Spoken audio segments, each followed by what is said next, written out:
ሽምባዓር ሰዓቱን ጊዜኡን ባሪኹ እግዚአብሔር ኣምላኽ ዝሃበና ክብሩ ንዑ ይውሰድ። ሎማዓንቲ ሓደ መንፈሳዊ ሓወይ ጥያቄ ክጥይቕ እያ። ምናልባች እዚ ሙሉእ ግዜ ኣብ ባዕልና እውን ኣብ ዓርስና ክንጥይቕ ከለና ንባዕልና እውን መሰረት ብምግባር እዩ እሞ እስኪ ካብቶም ጥያቄ ሓደ ምናልባሽ ኣብ ብዙሓት እውን ዝረአ ሓደ ናብ ቤተ ክርስቲያን ካብ ምምፃእ ንላዕሊ ኣብ ስጋዊ ኣትኩሮት ንገብር ትስጋውን ማለት መንፈስ ዘይምርዳእ ድዩ ወይስ ካብቲ ዘሎ ናይ ስጋ ጻዕቂ እዩ? ምክንያቱ ብዙሕ ግዜ ንእግዚአብሔር ንህቦ ሰዓትን መንፈሳዊነት ንርድኦ ከይድን ብጣዕሚ ዝተፈላለዩ እሞ እስኪ ሓውና ኣውዚ መሰረት ጌርካ ታኣዩ ትችግር ምክንያቱ ዘለዓለማዊ ዘሎ ንነብረሉ ህይወት ካብዚ ምድራዊ እዚ ብጣዕሚ ዝኸፍአን ብኡ ከዓ ብጣዕሚ ዝበለፀን ኢላ ኦርቶዶክስ እውን ተምህር እያ። እዚ ማለት ያው መንግስተ ሰማይ ዘለዓለማዊ እዩ ንትነብረሉ ግን ከምቲ ልባ ኣምላክ ዳዊት ዝበሎ እውን 70-80 ኣብዛ ምድሪ እዚኣ ምንባር እያ ካሊእ ግን ትርፉ ድኻሚ ኢሉ ግን ስጋና ንምንታይ እዩ ኣብዛ ዓለም እዚ እናሃለና ካብ መንፈሳዊነት ክንርሕቕ ዝገብረና ነገር እንታይ እዩ ኢልካ ኢኻ ብትናትካ ርድኢት ተብራህረልና? ያው ሽሞ ያው ዝኸበርካ ሓው ያው ንዝገበርካለይ ምሕታት ማለት እዩ እግዚአብሔር ኣምላኽ ብዝፈቀዶ ፍልጠት ናይ እግዚአብሔር ስለ ዝኾነ እግዚአብሔር ያው ዝጠቅም ነገር መልስ ክበና እዩ ዘምህር እግዚአብሔር እዩ ኩሉ ዝፈልጥ እግዚአብሔር ኢና ትዝወልካ ይቀድም ኢልካ ንምንታይ እዩ ኣብዚ ምድሪ ዝናሃለና ስጋውነት ዘጥቃዕና ወይ ድማ እዚ ዓለም እዚኣ ዛ ስጋ እዚኣስ ኣብዚ ጥራሕ ኣሲራ ትልፋትና ናብ እግዚአብሔር ዘይቀርብ ካብ ቤተ ክርስቲያን ዝርሕቕ ንምንታይ እዩ ዝወለዶ እዚ ወይ ስጋና ኣሲሩ ሒዝና ንምንታይ ንዝብል ጥያቄ ማለት እዩ። ያው ኣና ክልተ ኣካላት ኣለውና ብዙሕ ሰብ ተፈጥሮ ክፈልጦ ይከኣለን። ተፈጥሮና ያው መጽሓፍ ቅዱስ ከም ዝናገር እንስሳዊ ባህሪ ኣለና ኣምላካዊ ባህሪ እውን ኣለና። እዞም ክልተ ባህርታት እዚኦም ስጋ ናብ ስጋ ክስሕበና እንተሎ ወይ ስጋ ክበሃ እንተሎ እዚ ስጋዊ ኣካልና ናይ እንስሳ ባህሪ ዝምብላዕ ምስታይ ምድቃስ ሙቾታዊ ስጋዊ ሙቾት ዝደሊ ኣካልና ኮን እንተሎ እቲ መንፈሳዊ ኣካልና ከዓ ልክዕ ምስጋና ፍቕሪ ስለ ናይ ባዕልኻ ዘይኮነስ ስለ ናይ ሓውካ ስለ ናይ ኣምላኽ ዝፈትዎ ቃል ኣምላኽ ዝፈትዎ ፅቡቅ ስራሕ ከም መላእኽቲ ማለት እዩ። መላእኽቲ ኣና ምንም ስለ ዘሕልፍናሎም ኣይኮነን ንዓና ብዙሕ ግዜ ዝሕግዝና ዝረዱና ትባህሮም እዩ ረቀቕት መንፈሳውያን ስለ ዝኾኑ እሶም ኣብ መንፈሳዊ ነገር እቲ ዘለዓለማዊ ህይወት ንኹንሕን እዮም እሶም ብዙሕ ግዜ ዝሕግዝናና ብዙ ነገር እዚ እዩ። ኣብዚ ምድሪ ናህላ ግዛ ስጋ እዚኣ ግን መጀመርያ ክልተ ባህሪ ከም ዘለና ከም ዝነገርኩኻ ማለት እዩ። ዛ ስጋዊ ኣካልና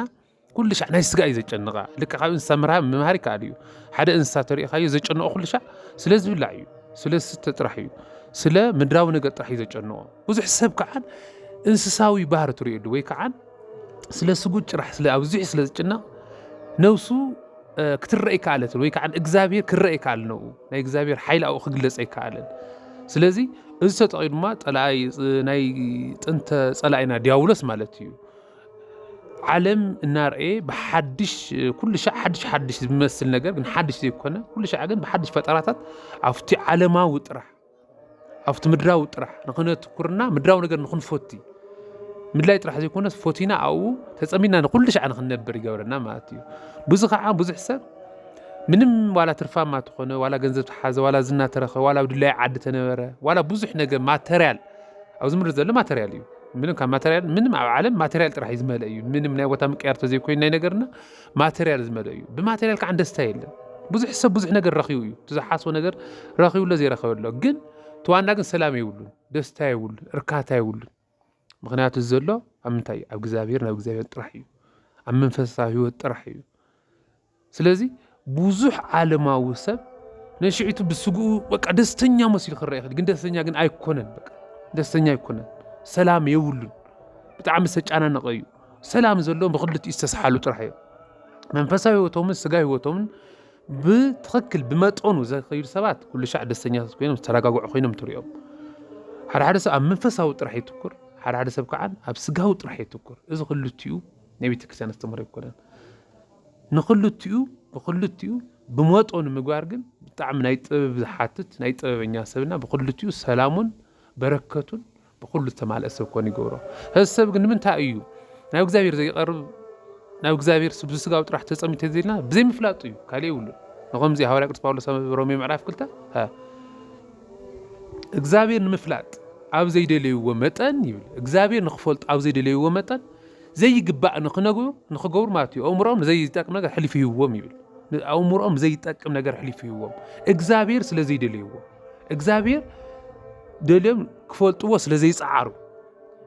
ስለዚ እግዚአብሔር ኣምላክ ከዓ ነቶም ዝደልይዎ እዩ ዝደሊ ነቶም ዝፈትዎ እዩ ዝፈቱ ነቶም ዝቐርብዎ ይቐርብ በዚ ብኻልእ ኣባህላ እግዚአብሔር ንኹሉ እዩ ዝፈቱ ግን ኣነ ኢሉ መጽሓፍ ምሳሌ ነቶም ዝፈትውን እየ ዝፈቲ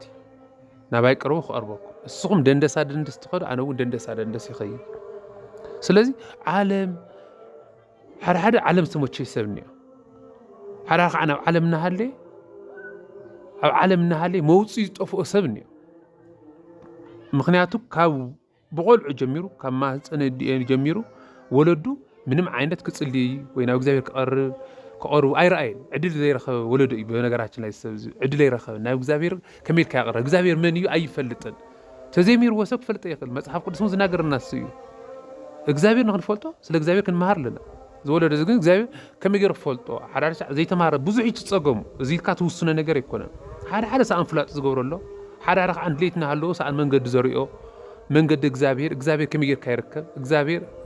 እግዚአብሔር መን እዩ ኣብ ምንታይ ይርከብ ስለ ዘይርዶ እግዚአብሔር ኣብ ሙሉእ ኣሎ ኣብ ኩሉ ግን ተሰብ ግንዛቤ ይብል እውቀት ይብል እውቀት ዘይብል ከዓ ምንም ክፈልጥ ይኽእልን ማለት እዩ ስለዚ ዓለም ብኻልእ ባል ከዓ ዲያብሎስ ነዚ ትውልድ እዚ ብዝተፈላለየ ብሓጢያትን እግዚአብሔር ብዘይምቸ እግዚአብሔር ብዘሕዝን ጥራሕ ይመርሖ ማለት እዩ ናይ እግዚአብሔር ቃል ግን እንታይ ዝብል ኣነ ክኸድየ ኢሉ ኢየሱስ ክርስቶስ ናይ ኣቦይ መንፈስ ክልእኸልኩም እዩ መንፈስ ቅዱስ ከዓን እዩ ናብ ጽቡቕ ዘበለ ኩሉ ክመርሐኩም እዩ ናብ ሓቂ ዘበለ ክመርሐኩም ይብል እቲ መንፈስ ዝመርሐና መንፈስ ቅዱስ ዘይመርሖ ሰብ ከዓ በርግፀኝነት መንፈስ ርኩስ እዩ ዝመርሖ ንኸምዚ ከዓን መንፈስ ርኩስ ከዓን ስርሑ እዩ ዓለም ጥራሕ እዩ ዘርእየካ ኢየሱስ ክርስቶስ ይብል ሉቃስ ወንጌል ምዕራፍ 4 ተሪእናይ ወሲዱ ዓለም ርእይዎ እዩ ዝብል ናይ መንግስቲ ስልጣናት ናይዚ ዓለም እዚ ንዋይ ሃፍቲ ቅርሲ ኣርእይዎ እዩ ዝብል ዓለም ይዘርእየካ እግዚአብሔር እዚ ሰይጣን ዓለም ይርእየካ ናይ ዓለም ሙቾት እንዲያም ወዲካ ስገደለ እዚ ኩሉ ስልጣን ክበካ ኢሉ ወዲካ ስገደለ ኢሉ እግዚአብሔር ኣምላኽ ግን ኢየሱስ ክርስቶስ ግን እንታይ ኢልዎ ንኣምላክን እግዚአብሔር ጥራሕ ስገድ ተባሂሉ ኢሉ እዩ ኣይፊርዎን ሰይጣን ብዙሕ ሰብ ግን ገንዘብ ዓለም ናይዚ ዓለም ስልጣን ናይዚ ዓለም ሙቾት ሰይጣን እናርአዮ ኣብዚ ዓለም እዚ ጥራሕ ተኣሲሩ ይነብር ንኾም ከዓ ናብ ጭንቂ ይነብር ምክንያቱ ሰላም ናይ እግዚአብሔር ሰላም ይክወኩም እየ ሰላም ይከሓድገልኩም እየ ኣነ ዝወኩም ሰላም ዓለም ከም ዝወኩም ኣይኮነን ኢሉ በቃ ናይ እግዚአብሔር ሰላም ካብ እግዚአብሔር ጥራሕ ዝርከብ ንኡ ኣሚንካ ትረኽቦ ዳ እምበር ዓለም ሰላም ዝኽተካ ይትኽእልን ናይ ዓለም ሰላም ግዝያዊ እዩ ናይ ዓለም ሰላም ያው ከምቲ ንሪኦ ስጋዊ ሰላም እዩ ህዝ ተደሲትካ ህዝ ሰላም ረኺብካ ብሓንቲ ሸዓን ሰላም ካሲንካ ትውኸሉ እዩ ናይ እግዚአብሔር ሰላም ግን ናይ ሕልና ናይ ውሽጢ ሰላም እዩ እውነተኛ ሰላም ማለት እዩ ሓቀኛ ሰላም ግን ናይ እግዚአብሔር እዩ ስለዚ ዝወለዶ እዚ ያው ብዝተፈላለየ ናይ ሓጢያት ብስጋዊ ነገር ተኣሲሩ እግዚአብሔር ናይ ምፍጣል ዕድል ዘይረኸበ ትዝረኸበ እውን ሓደ ትዝፈልጥ ሰብ ከዓን ናብ እግዚአብሔር ዝቐርብ ሰብ ከዓን ብልበ ሙሉእ ብእምነት ስለ ዘይኮነ ብዙሕ ክድሰት ኣይትሪኦን እቶም ኣሚኖም ዝተኸተልዎ ቅዱሳን ግን ብጣዕሚ ተረጋጋዒ ህይወትን ንባዕሎም ኮይኖም ንብዙሓት ሰላም ክኾኑ ንሪኢናና ተወሳኺ ሕቶት ሃልዩካ ምታት ይከኣል እዩ ዘለና ሓሳብ ግን ብጣዕሚ ቃለ ሕይወት የስምዐልና ጽቡቕ ምብርራይ ጌርካልና ሓውና ካብኡ ግን መሰረታዊ ከምቲ ብሰፊሑ እውን ዝገለጽካዮ ምናልባሽ ናይ ሓደ ሰባት ጥያቄ እውን ከመይ ገይረ ከከኣሎ ምክንያቱ ጊዜና ሰኣንኩ ዝብል ሰብ ኣሎ ብጊዜ መሰረታዊ ገይሩ ይኸይድ ኣብ ስራሕ ነውዓልኩ ወይ ከምዚና ደኸመኒ ንእግዚአብሔር ዝረኽበሉ ሰዓት እውን የብለይን ዝብል መሰረታዊ ዝቐምጦ ኣሎ ምናልባሽ እቲ ግዜ ከመይ እዩ ዝብል መነፅራዊ እውን ዘይምርዳእ ክኸውን ይኽእል ወይም ድማ ኣጠቓቕማ ተዓንተዎ ዝገለጽካዮ ናይ ስጋዊ ድኽመት እውን ክኸውን ይኽእል እዩ ነገር ግን ኣብዚ መሰረታዊ ዝኾነ ግን ኣብ ዘለናዮ ወይ ድማ ኣብቲ ንነብረሉ ኪደት ንስጋዊ ናብራና እውን ክንቃለስ ግድን ስለ ዝብለና እናተቃለስና ግን ከመይ ጌርና ኢና ምስ ባዕለና ስማዕሚዕና ንኸድ እግዚአብሔር ከኻባና እንታይ እዩ ዝደሊ ዝብል ምናልባሽ ኣብዚ ከመይ ትሪኦ ያው ጽቡቕ ሓሳብ እዩ ብጣዕሚ ደስ ዝብል ያው ክለዓል ዝግብኦ እዩ ብዙሕ ሰብ ናይ ህዝቢ ወለዶ ብጣዕሚ ዝገርም ነገር ንእግዚአብሔር ግዜ ይብለይን ወይ ግዜ ይብለይን ክብል ንሰምዖ ብጣዕሚ ዝገርምና ግዜ ዝሃባ ኣምላኽ ዘመና ዝሃባ ኣምላኽ ኣብዚ ምድሪ እዚ 70-80 ንክንነብር እኮ እግዚኣብሔር ተይውና እዩ ትዕድመሱ ተበፂሕና እዩ ብዙሕ ሰብ ግን እግዚኣብሔር ሰባት ንእግዚኣብሔር ግዜ ይብለይን ክሰምዑና ችግር የብሉን እሺ ግዜ ይብልናን ንጸሎት ግዜ ይብልናን ኣምላኽና ንምንጋር ግዜ ይብልናን ንስራሕ ንዳንኬራ ንጭፈራ ሙሉእ ለይትና ኣብ ጭፈራ ኮፍ ኢልና ንምሕዳር እናጨፈርና ንምሕዳር ንዕሩኽትና ምንም ዘይጠቕሙ ጭንቂ ንዝኾነ ኣብ ሻሂ ቡና ኣብ ዝተፈላለዩ ኣብ መዝናነይ ግዜ እኒና ንእሽተይ ክዘናጋዕ ኢልና ናይ ሻሂ ግዜ እኳ ናይ ቡና ግዜ እኳ ኣለትና ኣብ መስራይ ተዋላ ተዋዓልና ናይ ቡና ግዜ ናይ ሻሂ ግዜ ኣለትና ንእግዚኣብሔር ግን ግዜ ይብል እዚ ብጣዕሚ ሰይጣን ምን ያህል ከም ዝሰርሐ ህይወትና ዘረዲ ብግልፂ እንዴ እስራኤላውያን እኮ መጽሓፍ ቅዱስ ከምራ ይካል እኮ እዩ እስራኤላውያን ንእግዚኣብሔር ግዜ ብዘይመሃቦም ናይ 40 መዓልቲ መንገዲ 40 ዓመት ይወድዩ ንእግዚኣብሔር ግዜ ብዘይመሃቦም እግዚአብሔር አምላክ ጊዜ ተወኮ ሲጀመር እስኻን እግዚአብሔር ጊዜ ይብካይ ተምጸለው ጤል እስኻን እግዚአብሔር ጊዜ ተወኮ እግዚአብሔር ንዓ ኃይል ክበካ ብርትዕ ክበካ በረከት ክኾነካ ትሰርሖ ስራሕ ንኽባረኽ ህይወትካ ብርሃን ንኽኸውን ምኽንያቱ ኩሉ ነገርካ ዲያብሎስ ዝምጥለካ ብባዕልኻ እውን ብዘይ በኣይ ምንም ክትገብር ነው ትኽእል ዝበለ አምላክ እዩ አሰራርሓ ተፈጥሮና ብዘይ እግዚአብሔር ምንገብር ይንኽእል አነ ጉንዲ የስም ቅርንጫፍ ኢኹም ብዘይ በኣይ ምንም ክትገብር ይትኽእል ካብ ጉንዲ ክርስቶስ ቅርንጫፍ አና ከም ቅርንጫፍ ናት ፍጥረትና ምኻኡ ተፈሊና ህይወት ከም ዘይብልና ሁሉ እግዚአብሔር ጊዜ ዘይብሉ ሰብ ህይወት ይውሉ ዝነብር ዳአሎ ይመስል ነበር የናብር ይዘሎ ምክንያቱ እዚ ብእግዚአብሔር ተቆጸረ ይኮነ በሰብ ቆጸረ ይኽእል ብእግዚአብሔር ግን ሰብ እዚ ኣይተቆጸረን ከሙት ይዝቆጸር ዝወደይ ሞይት ነይሩ ህዝ ግን ህያው ኮይኑ ይዝወለ ናብ እግዚአብሔር ምዛብሔር ዘይነበርናየ ጊዜ ብሙሉ ናይ ሞት ጊዜ ይባል ህይወት ዝቆጸር ምዛብሔር ካብ ምን ነበር ምዛብሔር ብምታይ ንራኸብ ጊዜ ይብለኝ ሕጽር ዝበለ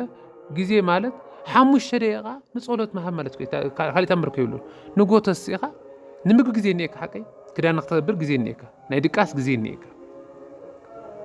ምንም በቃ ብዙሕ ነገር ንኽትገብርስ ኣብ ጊዜ ኢኻ ስራሕ ብዙሕ ነገር ንገንዘብካስ ጊዜ ነይካ ሰማይ ምድር ዝፈጠረ ንዓኻን ዝፈጠረ አምላክ ግን ጊዜ ይብልካ እዚ ማለት እግዚአብሔር አይደለካን ትብለለካ ህይወትካ ማለት እዩ እሺ ብዘይ እግዚአብሔር ዘይሓዝና ዝኸናዮ ጊዜ ታይፍሪናሉ ስራሕና ገንዘብ ይብሉ ተማሂርና ታይፍሪና ጎይና ውጤት ታይመስል ዘራእና ይዓጽድና ይራ ስታዝ ኣብ ጭንቅ ዘለና እኮ አየ በይንና ስለዝጎይና በይንና ዝኸና ይኻ ዓባዶ ትሪፉና ስለዚህ እግዚአብሔር ዘይውሉ ህይወት ማንኛውም ነገር ባዶ እዩ ስለዚህ ንእግዚአብሔር ጊዜ ክትብ ግዴታ እዩ ብዙሕ ጊዜ ይኮነን እንዲያ ባዕሉ ኢየሱስ ክርስቶስ ኣብ መዓልቲ ሓንቲ ሰዓት ኩኖ ከም ዘለና ዝተናገረሎ ሐዋርያት ኣብዚ ዕለት ሐሙስ ናብ ጌተ ሰማይ ሒዞም ክወጽኡ እንተሎ ምሳይ ጸልዩ ተግይኹም ኢልዎ ምሳይ ተግይኹም ጸልዩ ኩሎም እንተሎ ግን እንታይ ይብሉ ሽሎም ወጽመው ግን ድቃስ መጽዮም ደቂሶም ይብሉ ምሳይ ተግይኹም ጸልዩ ስጋዚ ደካማ እዩ ኢልዎ አየ ናትና ተሸኪምና ኢና ስጋ ደካማ እዩ እግዚአብሔር ይፈልጦ እዩ ስጋ ደካማ እዩ መንፈስ ስጋ ግን ጥራይ አይኮነን ይሁንና በስጋ የተመኽኒ መንፈስ ግን ዝግጁ ይልዎ መንፈስ ለባኻ እግዚአብሔር ትደል መንፈስ ላ እግዚአብሔር ትደል ነፍስ ለትካ እግዚአብሔር ትናፍቅ ነፍስ ለትካ ንኾም እኮ እዩ ኩሉ አላሞልኡ ጭንቅ ዝለካ እግዚአብሔር ተዘይረኺብካ እርካታ ክስምዓካ ስለዘይኽእል ስለዛ ነፍስ እዚኣ ምዛብሔር ክትራኸብ ግዴታ እዩ ስለዚ ባዕሎ ቅድሚካ ዝሓተትካ ንሕተውን እግዚአብሔር ካባና ዝደልታ እዩ እግዚአብሔር ዝፎቶታ እዩ እግዚአብሔር ዝፎቶ ንጉሆን ምሸትን ሽሙና ፀዋዕኻ ክትወፅን ክትኣትን ሙሱ ተጣቢቅካ ንኽትነብር እግዚአብሔር ይደሊ ሙሱ ተጣቢቅካ ክትነብር ልክ አቦን ውላድን ኮይንኩም ምዛብሔር ክትነብር ይደሊ ናይ እግዚአብሔር ድሌት እዚ እዩ ብሰላም ንኽትነብር ይድሌት እግዚአብሔር ብበረከት ንኽትነብር ይድሌት እግዚአብሔር ናትካ መቕዛዝ ናትካ ሞት ናትካ ጭንቅ እግዚአብሔር ደስ ይብሎን እዚ እግዚአብሔር ካብ ዘይምርዳእ እዩ ስለዚ ኣብ በረከት ንኽንነብር ከዓ ንጉሆ ተሲና ቅድሞ ሁሉ ብምስጋና እግዚአብሔር አምላክ ብዝሃበና ብዝሕቆፈና ነገር ብምስጋና ጸሎት ማለት ምስጋና እዩ ካሊእ ተኣምር ይብሉ ቤተክርስቲያን 24 ሰዓት በቃ ንሰይ ባሃከ እዩ ስለዚ እግዚአብሔር ብምስጋና ዝመዓልቲ ዝሃበና እግዚአብሔር ሆይ ተመስገን በቃ ምስ አይነበርክና ሞይትና ነርና ዝተልዓልና ክንደቅሰልና እኮ ሞይትና እኮ ኢና ነብስና ቤት ከም ዝሓደረት ኮይኑ ይፈልጣል እግዚአብሔር ግን ካብዚ ሞይትና እዮ ዝነበርና ንእሽተይ ሞት ተልዒሉ እንደገና ነብስና ስጋና ንራኺቡ አልዒልና ኣሎ ሓድሽ መዓልቲ ይውና ኣሎ أورس عدمة أورس طعينا أورس بركة يبنالو جزء بركة كاو كل لعلنا إجزاير وبطه زعابي وبطه جزء تهالي كوا خان الساعات جزء تهالي كوا خات الوقت جزء تهالي كوا خات السرع جزء زجن إجزاير تزوار هو جزء زي كنا نعاقة سقاي زخونك إجزاير زي الوقت كل شيء سقاي سلازي قديت أيو إجزاير عمله أو جزءها كدمو كله كتصبعه نجزاير أمسكين بزحفة كان نجر بزهابة كان نجر التولي لي نجر كعلموني لي تلمونه كب يكوا بصلاتي نجزاير جزء باللي نزول سبقن المقو لك أبصق زنبرن أو تشنك زنبرن سوي مرجو ناي مرج أبو دايو هذي جزاير أملا ناي جزاير نبرهن بسقاره كعطنا عخايبر هلكا جزاير أيدل تلك كنت برهن حدا يسون ناي علم برهن سهل إيس كريستوسي نبرهن زي قرسب كعان مرجو صلماتيو أو صلمات كعان نبي كم تقولو أيتفولتون يزل نبي كم تقولو انتاي كم السنة خلوكم كاس أيتفولتون يزل ስለዚህ ንጉሆ ተስኻ ትብርሃን ዝኾነ ኣምላኽ ኣምሮኻ ንኸብረልካ ዓይንኻ ንኸብረልካ ናይ ብርሃኑ ናይ ድካ ስራሕ ንኸባርኸልካ ኩሉ ነገርካ ትደልዮ ዘጨንቐካ ዘበል ካብ ኣማኻን ላዕሊ ዝኾነ ዘበል ዓላማኻ ኩሉ ድሌትካ ኩሉ ትመዓልትሱ ግዜ ይባርከወሉ እስቲ ግዜና እኮ ዝተባረኸ ይኮነ ዳዊት ኣይሉ ዘመነይ ብችኮላ ተወዲዩ ብችኮላ ምንም ቁም ነገር ዘይብሉ ግዜ ዝተወደአ ሰብ ኣሎ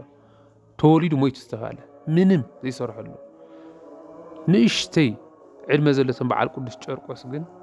አፍታን እሽቲ ዕድመኦም ግዚኦም በግባው ተጠቅመሉ ሁሉም ቅዱሳን አፍታን እሽቲ ዕድመኦም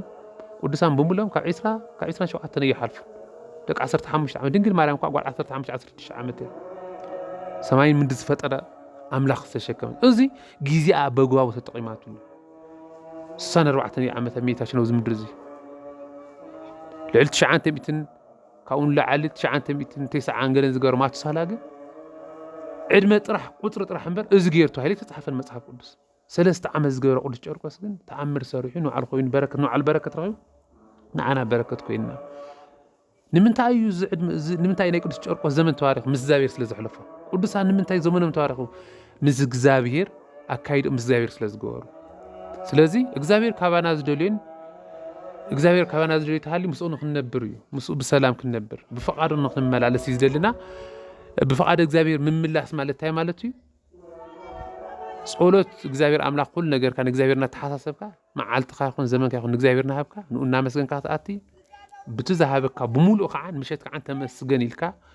ህይወትካ ስለ ጽባሕ ጭንቅካ ንኡ ሂብካ በሰላም ንክንነብርና እዚ ብዘይ ምርዳእ ይመስለኒ ክብርሃ بدقامي قال يوت يسمع لنا بتعمي صبوق زخونه مبرهره يخايب كنا حاونا كمتي مسرتاو زخونه نتوتاتون زلعلكاين بتلي نغزيسي غزي تصبيني خا ابت زلكا غزي مستسغاوي مسرع قواس نغزابير غزي ختو تخيلي خا نياتو كدقس كلخا ابتا زلاتكا ني حنت دقيقه مستوعل وي ما ابا زلا تمستو نغزابير كتستاوس كومو دما نفسها أماخل نيجزابير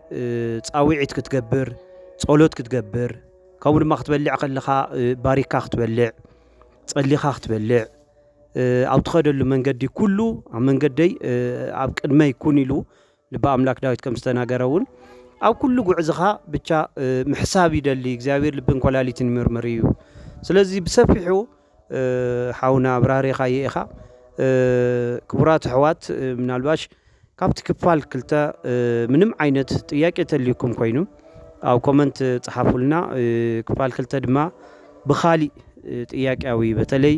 بززلنايو كمناأسي زصقملنا ببزح وطرن ببزح سغان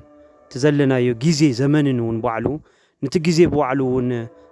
واجيو وي كعارئو أصنعوا ومرمروهم زي الهورا قدس باولس نمعلخ مرمركا خمخاد نلعلي أبز جزيزي كابز جزيزي نلعلي يلن منات جزيون بتعمي كبير جزيز سلازقنا نزين خنفلت كعتايو زملالسنا منم عينت ጥያቄታት አውሽጥና ናተመላለሱ ንኽንድሕር ውሽጥና ንኸይንፈልጥ ንኸይንምርምር ንእግዚአብሔር ውን ንኸይንቀርብ ዝገብሩና ብዙሓት መሰረታዊ ነገራት ኣለው ንሳቶም ውን መልሚልካ ምውፃእ ምክንያቱ ውሽጥኻ ዘሎ ሕማም ተዘይፈሊጥካዮ መድሓኒት ትረኽበሉ ትኽእልን ኢኻ መፍትሒ ትረኽበሉን ኢኻ እዚ ንክንገብር እውን እግዚኣብሔር ይሓግዘና ናይ ሎማዓንቲ ከምቲ ዝተኸታተልኩምዎ ይመስል ነይሩ ንሓውና እውን ነዊሕ ዕድመ ይሃበልና ወስብሃት ለእግዚአብሔር